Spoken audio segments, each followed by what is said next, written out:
a tué Suzanne Barou de la Lombardière de Canson? La gangrène ou la cupidité?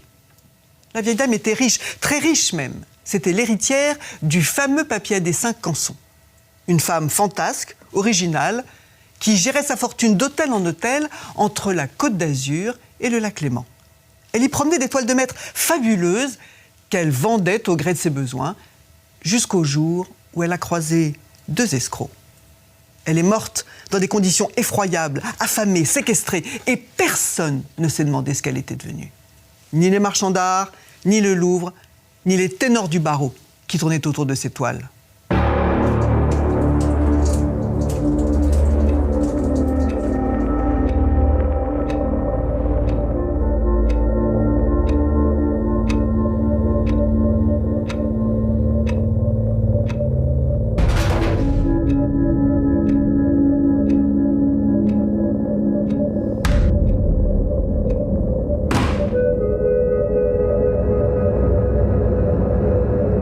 Avril 1987.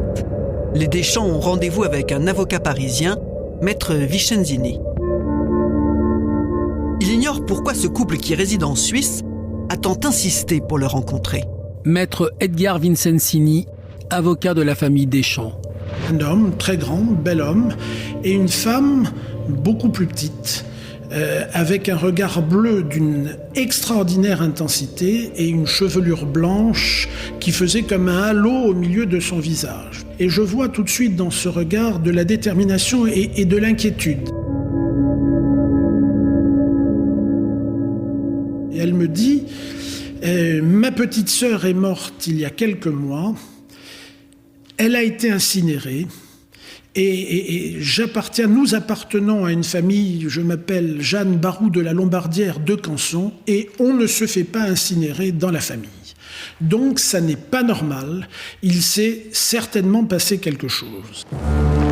Suzanne Barou de la Lombardière de Canson est morte à 76 ans. Elle a été incinérée à l'insu de sa famille 2 jours seulement après son décès. Les 2 sœurs ne se fréquentaient plus. C'est un ami de Suzanne qui a tout appris à Jeanne Deschamps. Suzanne aurait été recueillie chez une aventurière et que c'est chez cette femme que Suzanne de Canson serait décédée. Elle serait morte de la gangrène. Or, on ne meurt pas en 1986 de la gangrène si on est soigné. Quelqu'un qui est malade, qui a une maladie dont on connaît l'issue fatale et qui ne reçoit pas de soins, c'est probablement qu'il y a eu une défaillance quelque part. Et donc l'idée d'une non-assistance à personne en danger s'impose naturellement à mon esprit. Ce n'est pas tout.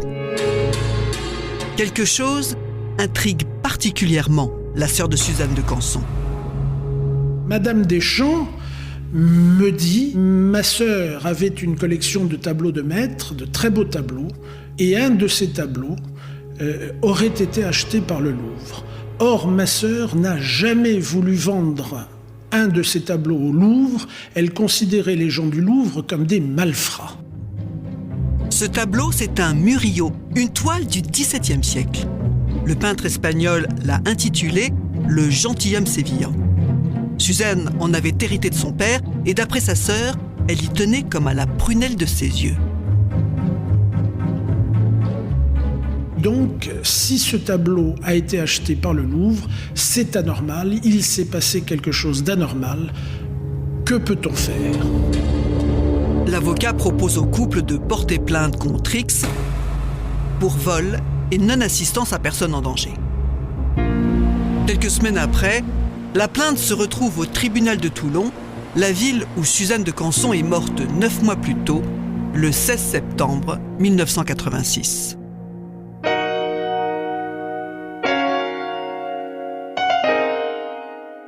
Jean-Pierre Bernard, à l'époque, vous êtes juge d'instruction au tribunal de Toulon. Vous avez en charge des dossiers de grand banditisme, de stupes. Vous avez instruit par exemple l'affaire Roberto Succo, ce tueur en série italien qui sévissait en France. Et pourtant, vous vous intéressez à ce petit dossier, si je puis dire. Pourquoi ? Vous vous intéressiez particulièrement à la peinture ? Quand j'étais à l'ENM, donc j'ai travaillé justement sur le circuit du tableau. C'est un mémoire de travaux dirigés. Donc cet intérêt personnel, je l'ai, j'allais dire, Je l'ai poursuivi quand j'étais à Toulon en fréquentant les galeries de peinture et en m'intéressant aussi aux différentes jurisprudences qui se rapportaient à l'importation, l'exportation et le contrôle des toiles. Et j'allais dire que les circonstances assez mystérieuses des faits présentés m'ont incité à accepter cette procédure. Et donc, vous rentrez en contact avec les Deschamps. Et que vous disent les Deschamps de Madame de Canson?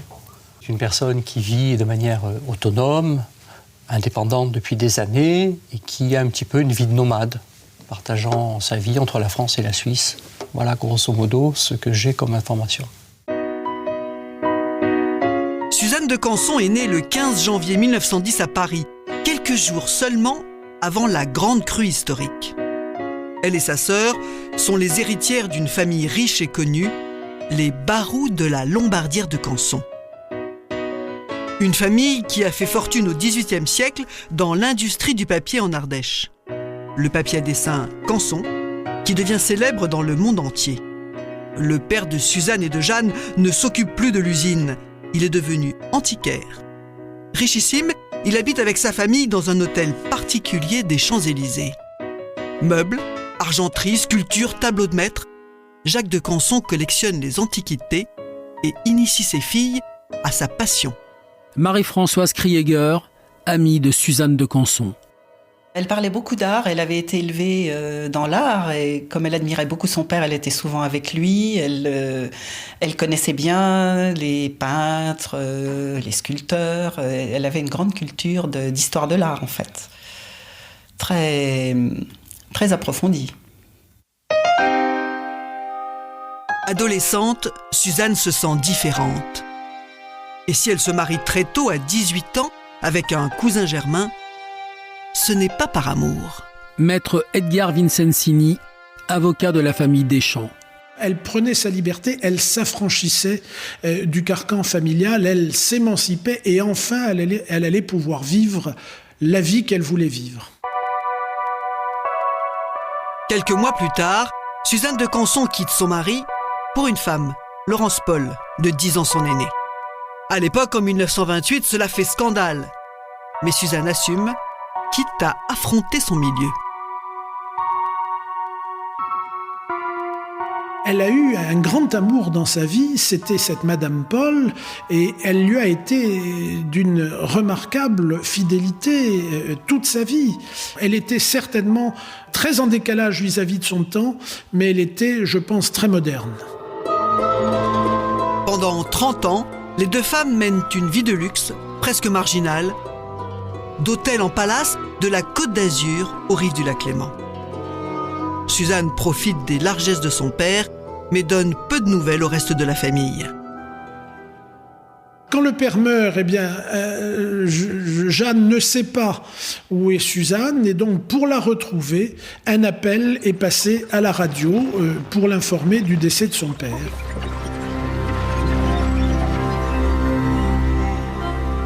En 1958, Suzanne de Canson hérite de la moitié de la fortune de son père, 300 millions de francs, une somme colossale à l'époque.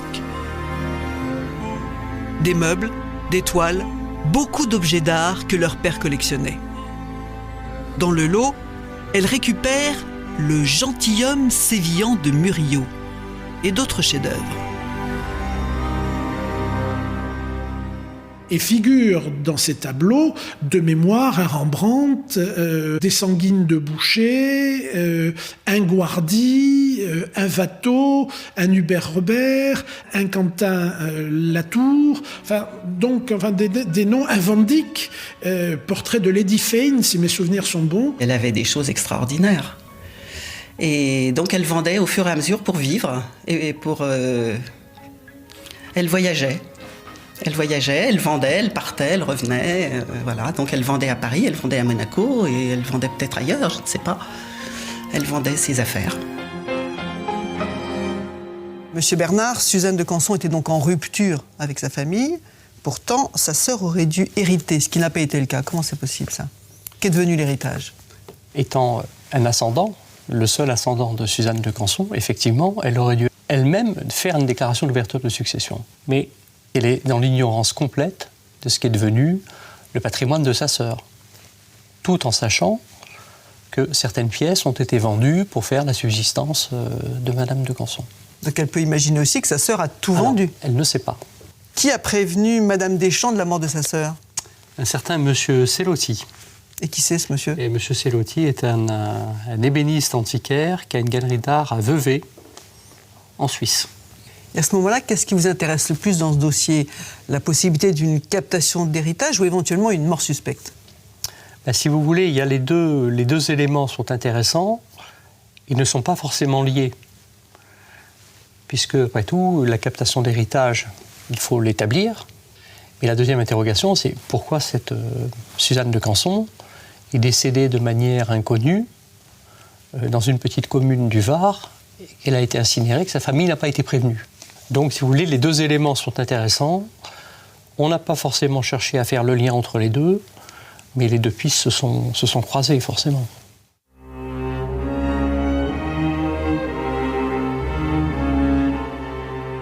Le 30 mars 88, 1 an et demi après la mort de Suzanne de Canson, la brigade de recherche de la gendarmerie d'Aix-en-Provence est saisie. Le gendarme Jean-Louis Bertrand s'y colle, presque à contre-cœur. Major Jean-Louis Bertrand, directeur d'enquête, section de recherche de la gendarmerie d'Aix-en-Provence. J'étais pas très chaud parce que dans le métier, les captations d'héritage, c'est pas ce qui nous intéresse le plus. Le juge Bernard lui demande d'interroger l'homme qui a prévenu la famille de Suzanne de Canson, l'antiquaire ébéniste de Vevey, le fameux Louis Selloty. Il nous fallait absolument entendre cet individu. Parce qu'il a connu Madame de Canson, il affirmait des choses, le juge lui avait téléphoné, donc il lui avait dit, et tout ce que le juge nous disait, il nous fallait absolument le mettre par écrit. Le problème, c'est que Louis Selloty est suisse, et les gendarmes français ne sont pas autorisés à l'interroger. Seule solution, le faire venir en France, à Évian. Un début d'enquête assez rocambolesque. Il ne voulait pas venir. On lui a dit qu'on envoyait la vedette de gendarmerie traverser le lac pour qu'il puisse venir. Donc il était content. Il est arrivé, il a passé la journée avec nous. Et là, ça commençait à prendre forme. Il raconte qu'effectivement, il était un ami très proche de Madame de Canson. Il l'avait rencontrée en 1984. La vieille dame lui avait demandé de vendre certains de ses plus beaux tableaux, dont le fameux Gentilhomme sévillan. Elle avait d'ailleurs rédigé un mandat. Si Louis Selloty vendait cette toile, il toucherait une commission confortable. Mais quelques semaines plus tard, Suzanne de Canson s'est ravisée. Elle a débarqué brusquement dans la boutique, en compagnie d'une femme et d'un homme. Ils sont arrivés, puis ils ont piqué les tableaux. Ils sont repartis avec Madame de Canson. Et là, il était très inquiet parce qu'il n'avait pas reconnu Madame de Canson telle qu'elle était. Telle qu'il avait connu une femme petite, fluette, mais très autoritaire, qui savait ce qu'elle voulait. Et là, il est tombé sur quelqu'un qui, manifestement, était dans les pattes de mauvaises personnes. Ces gens, Louis Selloty connaît leur nom. Il s'agit d'un avocat toulonnais, maître Robert Boissonnet, et d'une artiste peintre, Joëlle Penel. On l'a laissé parler, sans trop poser de questions. Parce qu'à ce moment-là, on est arrivé à un point où on se dit, mais qu'est-ce qui se passe? On nous parlait de tableaux de maîtres, de trucs extraordinaires, d'avocats, maître Boissonnet, qui ne correspondaient pas à l'image qu'on se donnait d'un avocat. Louis Selloty raconte ensuite aux gendarmes qu'il est tombé sur le Murillo 1 an plus tard, par hasard, en feuilletant un catalogue de vente de Christie's, le fameux marchand d'art londonien. Et ce qui l'a étonné, c'est que le tableau n'appartenait plus à Suzanne de Canson. D'après le catalogue, la propriétaire était une certaine Jeanne Chapuis, morte à Genève en 1979, 6 ans plus tôt. Louis Selloty n'a rien compris. Les gendarmes, eux, sentent bien que le juge Bernard a raison de s'intéresser à cette histoire d'héritage. On avait besoin d'aller voir le juge, de discuter avec lui, de faire le point et nous dire on va faire un plan de travail parce qu'il va falloir faire d'une façon différente.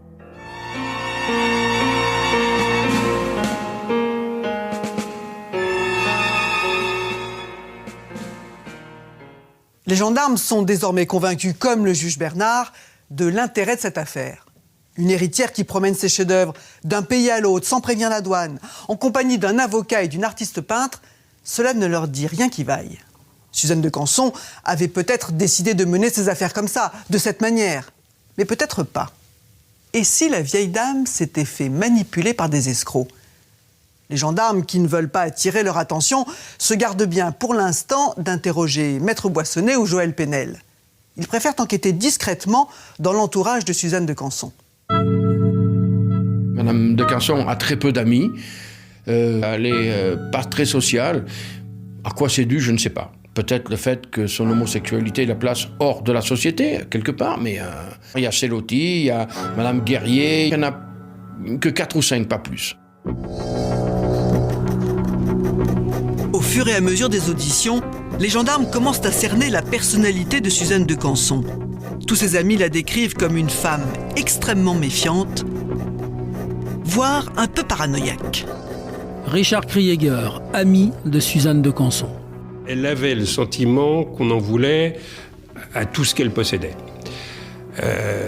Et ça s'est confirmé à chaque fois, si vous voulez, qu'on la voyait, qu'à chaque fois, elle vous disait « Écoutez, j'ai l'impression qu'il y a quelqu'un qui peut me poursuivre ou j'ai l'impression qu'il y a quelqu'un qui veut m'acheter ça pour 3 francs 6 sous et qu'il est prêt à faire n'importe quoi pour pouvoir l'obtenir. » C'est une personne qui a été roulée de nombreuses fois dans sa vie ou tenté de rouler, donc elle ne faisait confiance pratiquement à personne. Et elle avait trouvé une manie. Elle avait un pendule. Et elle faisait tourner son pendule. Si c'était positif, elle faisait confiance. Si c'était pas positif, elle faisait pas confiance. Son pendule, son instinct et une manière bien à elle de gérer ses affaires. Suzanne de Canson vivait au jour le jour, sans compte en banque ni couverture sociale. Au gré de ses besoins, elle vendait ou gageait ses biens dans les monts-de-piété. Une gestion qui surprend les gendarmes car elle frisait parfois la malhonnêteté. En fait, Madame de Canson était une roublarde. Elle se débrouillait souvent pour retirer son tableau bien avant d'atteindre la somme limite. Et en disant que je vais vous rembourser, et elle ne remboursait jamais. On s'est aperçu que Madame Canson devait de l'argent à peu près partout. Dans ses affaires, c'est donc Suzanne de Canson qui fixait les règles. Un couple monégasque raconte aux gendarmes qu'en 1980, la vieille dame avait demandé un bien étrange service à leur fille, installée depuis peu à Paris. Marie-Françoise Krieger, amie de Suzanne de Canson. Donc un jour, maman m'appelle, on venait de déménager dans cet appartement qui est grand, et elle me dit, tu as de la place, tu vas héberger Suzanne de Canson avec ses tableaux, parce qu'elle doit les sortir de son garde-meuble pour œuvres d'art extraordinaires. Ces 2 grands tableaux, puisque les 2 faisaient à peu près en hauteur de 1,30 m sur 1,50 m. L'un était le gentleman sévillan de Murillo, et l'autre, Lady Westmoreland de Van Dyck. Le Murillo était à Paris en 1980 et il appartenait bien à Suzanne de Canson. Mais pourquoi l'a-t-elle sorti de son garde-meuble ? Que voulait-elle en faire ? Et elle nous a dit, est-ce que vous avez un cutter ? Parce que nous allons les enlever du châssis. J'ai donc pris mon cutter, j'ai commencé à cisailler le bord de façon à pouvoir les désolidariser des châssis, et puis après j'ai commencé à rouler la première. Et ça s'est mis à sentir la peinture très très fort, comme s'il venait d'être peint, c'était absolument émouvant. Et voilà, on les a roulés, et elle nous a dit, maintenant vous allez les garder ici. Et donc je les ai mis sous un canapé. Ma porte n'était pas blindée, je n'avais pas d'alarme, je n'osais plus sortir. Et moi je n'en revenais pas d'avoir ça à la maison. C'était incroyable. Quelques semaines plus tard, Suzanne est venue reprendre ses œuvres. Elle a mis ça dans une toile, on lui a, avec des ficelles, fait des poignets, et puis elle est partie avec ces 2 toiles. On l'a accompagnée à la gare de Lyon, elle a pris un train, je ne sais pas pour où, mais voilà, elle est partie avec ses toiles. Quand on l'a vue plus tard, elle nous a dit que ses toiles étaient parties en Suisse. Maître Boissonnet m'a emmenée en voiture avec sa famille, les toiles cachées au fond de la voiture, roulées dans des tapis avec tous les skis par-dessus. Et les toiles sont passées sans problème, ont passé la frontière sans problème.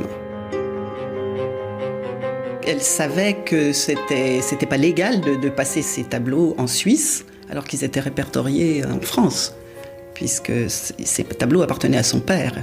J'imagine qu'elle ne voulait pas les vendre en France. Elle voulait en tirer un meilleur prix ailleurs, certainement. Elle ne nous a pas donné l'explication. Voilà donc comment le Murillo est passé en Suisse, 5 ans avant sa vente au Louvre. Major Jean-Louis Bertrand, directeur d'enquête, section de recherche de la gendarmerie d'Aix-en-Provence. Là, quand même, on se posait quelques questions, à savoir, Madame Canson, d'accord, c'est une victime, mais une victime un peu qui participe à son propre vol, à ses propres détournements. Des gens commençaient à se demander un peu quel était le rôle de chacun dans la réalité. Notamment celui de Robert Boissonnet, l'avocat. Un homme dont tous les amis de Suzanne de Canson ont beaucoup entendu parler.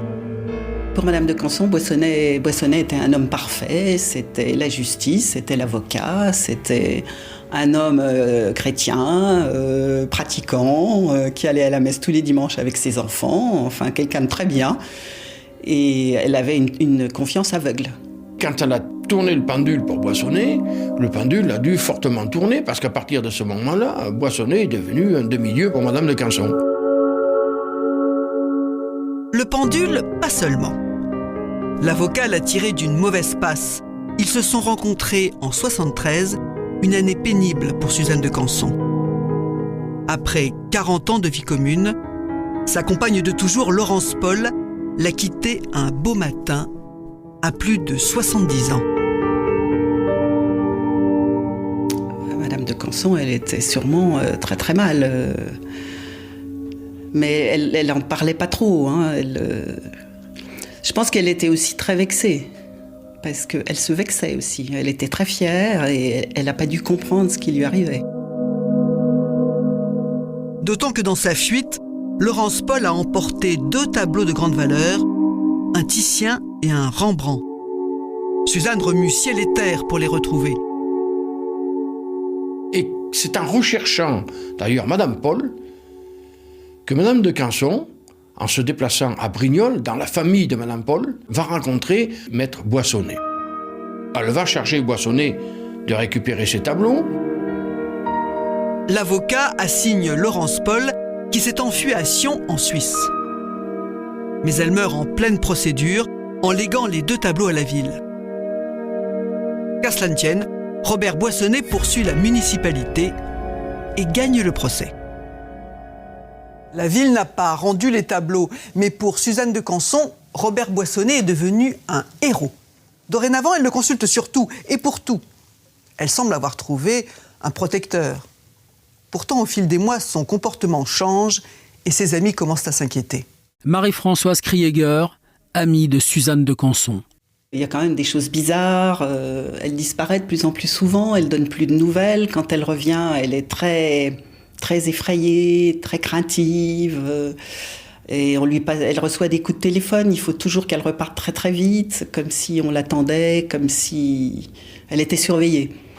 Ma mère pensait qu'elle était sous une contrainte, sous la contrainte de quelqu'un ou de plusieurs personnes, et qu'elle n'arrivait pas à s'en sortir. Plus grave, en quelques mois, Suzanne de Canson est devenue l'ombre d'elle-même. Richard Krieger, ami de Suzanne de Canson. On avait vraiment l'impression qu'elle avait dormi dans le caniveau ou sur le pas de la porte. Elle n'avait plus de tenue, si vous voulez. C'était effectivement triste de voir qu'elle s'était pas clochardisée au sens où elle n'avait pas une bouteille de vin dans la poche, non. Mais c'est simplement, après tout, on aurait pu lui donner son sou, comme on dit. Hein. Major Jean-Louis Bertrand, directeur d'enquête, section de recherche de la gendarmerie d'Aix-en-Provence. Tous nous disent la même chose. Ils ont vu quelqu'un qui était en train de dépérir totalement. Quelqu'un qui était absent, à qui ils n'arrivaient pas à discuter. Que ce n'était plus la même personne qu'ils avaient connue avant. Mal habillée, alors qu'elle était coquette,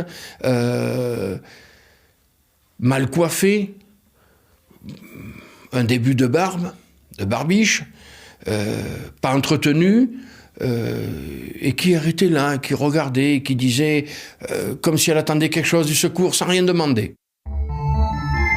Durant l'été 84, Suzanne raconte une histoire étrange, une histoire de vol. Marie-Françoise Krieger, amie de Suzanne de Canson. Un jour, ma mère me téléphone en me disant c'est une catastrophe, Suzanne s'est fait voler les récépissés qu'elle avait du Mont-de-Piété de Paris, où elle avait engagé des dessins, des flambeaux en argent massif. Et ces récépissés lui ont été volés, elle était complètement paniquée, affolée, parce que évidemment ça représentait beaucoup d'argent pour elle. Et la personne qui possède le récépissé peut sortir comme elle veut ses objets d'art du Mont-de-Piété. Ils lui appartiennent. On ira faire nos propres vérifications et on s'apercevra au crédit municipal qu'effectivement les tableaux ont été dégagés. Alors on ne sait pas qui a volé le récépissé, mais les tableaux ont été dégagés avec le récépissé. Un dessin de Fragonard et 2 amours de Boucher, autant dire des chefs-d'œuvre. Suzanne de Canson les avait gagés pour une somme dérisoire, 16 000 francs, 2 500 €, car elle pensait les récupérer très vite. La personne qui lui a volé le récépissé savait très bien ce qu'elle faisait. On a tout de suite pensé à son avocat. On a tout de suite pensé qu'elle était chez lui et on pensait qu'elle était chez lui et que comme elle avait disparu, on n'avait plus de nouvelles. On a pensé à ça, mais on savait pas, on pouvait pas accuser. Et je sais que maman a passé beaucoup de coups de fil à Boissonnet. Au début, il était très agréable et après, il était très désagréable avec ma mère au téléphone, avec quasiment en lui disant de quoi vous vous mêlez. Vous n'avez pas à vous mêler des affaires de Suzanne. Tout semble accuser Boissonnet. Mais quand les gendarmes découvrent dans quelles conditions le gentilhomme sévillan a été vendu, ils pensent que l'affaire est trop grosse pour l'avocat toulonnais. Les catalogues Christie's proposaient le Murillo à 10 millions de francs. Mais curieusement, le marchand d'art a renoncé à la vente et c'est le Louvre qui a acquis la toile. Y aurait-il eu des pressions ? Vous venez d'écouter le premier épisode de Faites entrer l'accusé consacré à Suzanne de Canson, l'héritière dépouillée. Retrouvez la suite de l'affaire dans l'épisode 2.